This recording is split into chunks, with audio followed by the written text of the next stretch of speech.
नमस्कार, आप देख रहे हैं 24 न्यूज। मैं हूं आपके साथ संजय मिश्रा। आइए देखते हैं आज की 25 बड़ी खबरें। देश में अगले साल होने वाले लोकसभा चुनाव को लेकर भारतीय जनता पार्टी ने अभी से शुरू कर दी अपनी तैयारियां। लोकसभा चुनाव से पहले मोदी कैबिनेट के विस्तार में बड़े फेरबदल की अटकलें। सूत्रों के अनुसार केंद्रीय कैबिनेट में 12 जुलाई यानी बुधवार को एक बार फिर हो सकता है बड़ा बदलाव। केंद्र शासित प्रदेश जम्मू कश्मीर और लद्दाख में धारा 370 हटने के बाद राज्य में पर्यटन की बड़ी गतिविधियां, तो वहीं राज्य में आतंकी गतिविधियों में आई भारी कमी। लोक शोध नीति केंद्र यानी पीपीआरसी ने राज्य सरकार के कामकाज और केंद्रीय एजेंसियों के आंकड़े पर तैयार की अपनी एक रिपोर्ट। उत्तर प्रदेश में सुनाई देने लगी है भारतीय जनता पार्टी के भीतर बड़े बदलाव की आहट। बीजेपी सूत्रों के मुताबिक यूपी के प्रदेश अध्यक्ष भूपेंद्र चौधरी का भी विकल्प तलाश रही है बीजेपी, जिसका जल्दी हो सकता है ऐलान। यूपी में 80% जिलाध्यक्षों को बदले जाने की अटकलें तेज। मध्य प्रदेश के सीधी जिले के बीजेपी महामंत्री विवेक कोल ने पार्टी से दिया इस्तीफा। कहा, जब तक बीजेपी के स्थानीय विधायक केदारनाथ शुक्ला पार्टी में रहेंगे तब तक वो पार्टी में महसूस करते रहेंगे घुटन और अपने आदिवासी समुदाय के अधिकारों के लिए खुलकर नहीं लड़ पाएंगे कोई लड़ाई।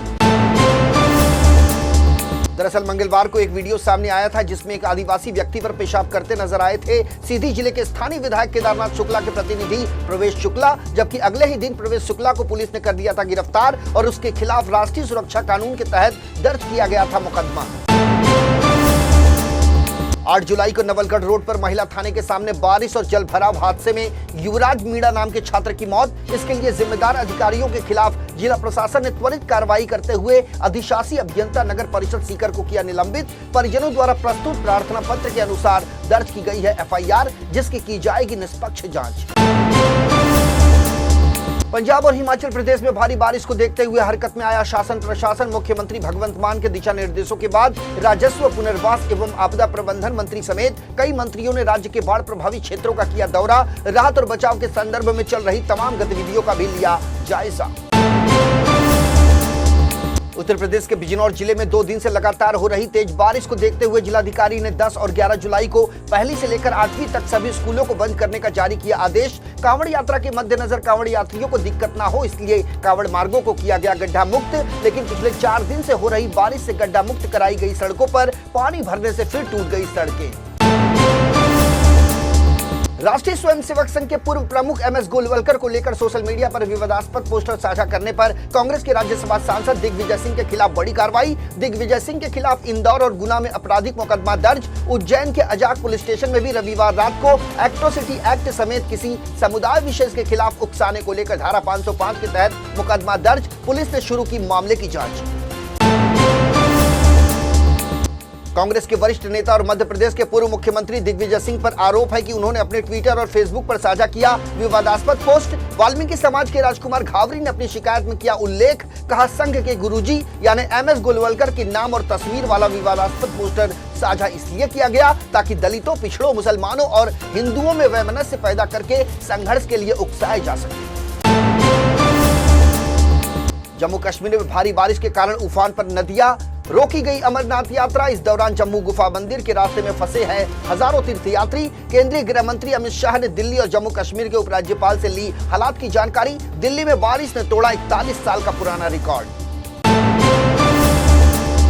उत्तराखंड में रविवार को भी जारी रही मूसलाधार बारिश के दौरान भूस्खलन और अन्य संबंधित घटनाओं में 9 लोगों की मौत जबकि 6 की हालत नाजुक।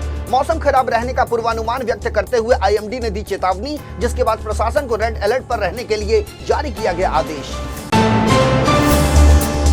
हिमाचल प्रदेश में लैंडस्लाइड की वजह से पानी में बह गया चंडीगढ़ मनाली हाईवे। इस समय उफान पर व्यास नदी, जबकि कुल्लू मनाली हाईवे पर पत्थर गिरने के कारण यातायात प्रभावित। इसी तरह जम्मू कश्मीर में भी भारी बारिश के कारण भूस्खलन की घटना। हादसे में 2 यात्रियों के मौत की खबर, जबकि अनेक स्थानों पर भूस्खलन होने से राष्ट्रीय राजमार्गों समेत कई मार्ग किए गए बंद। सामान्य जनजीवन प्रभावित। 4 धाम यात्रा में भी आई रुकावट।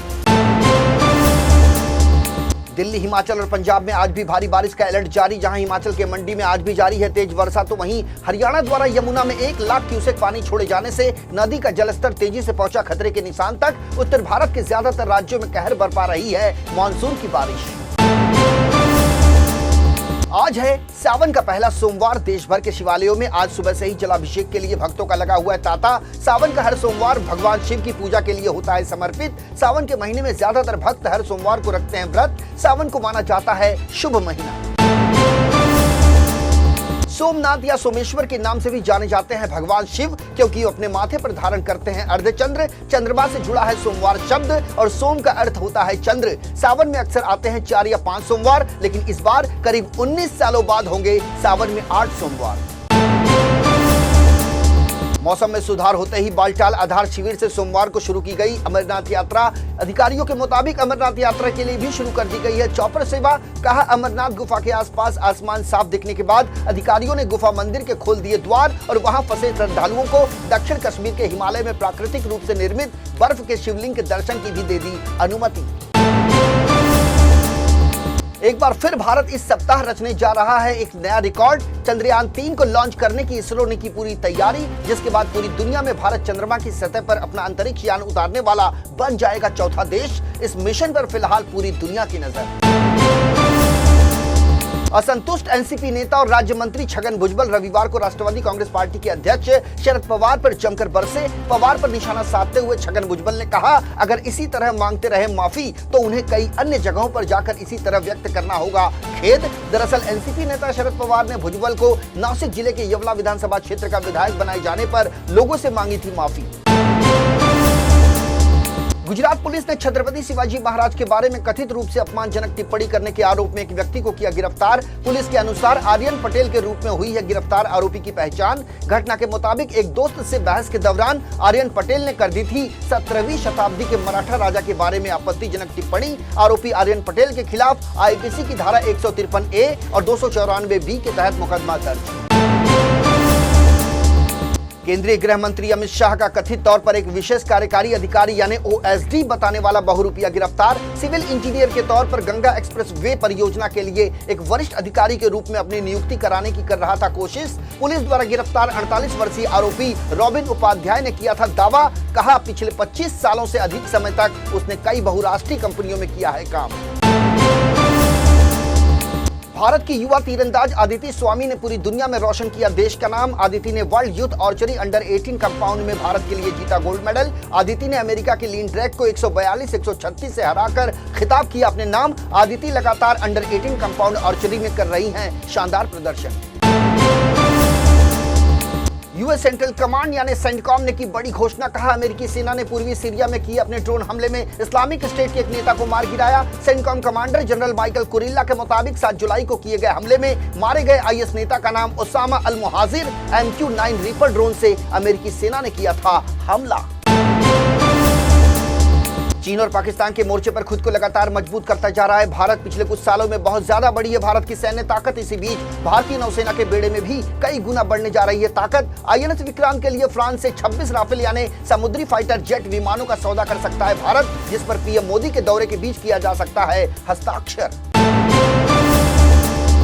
उत्तर कोरिया के ताबड़तोड़ परमाणु कार्यक्रमों के चलते पड़ोसी दक्षिण कोरिया समेत उत्तरी अटलांटिक संधि संगठन यानी नाटो में मची खलबली। उत्तर कोरिया के नेता किम जोंग उन पर अमेरिका समेत किसी भी देश की चेतावनियों, धमकियों और प्रतिबंधों का नहीं दिख रहा कोई असर। उत्तर कोरिया लगातार एक के बाद एक परमाणु कार्यक्रमों को दे रहा है अंजाम। बैलिस्टिक और सुपरसैनिक मिसाइलों का भी कर रहा है परीक्षण।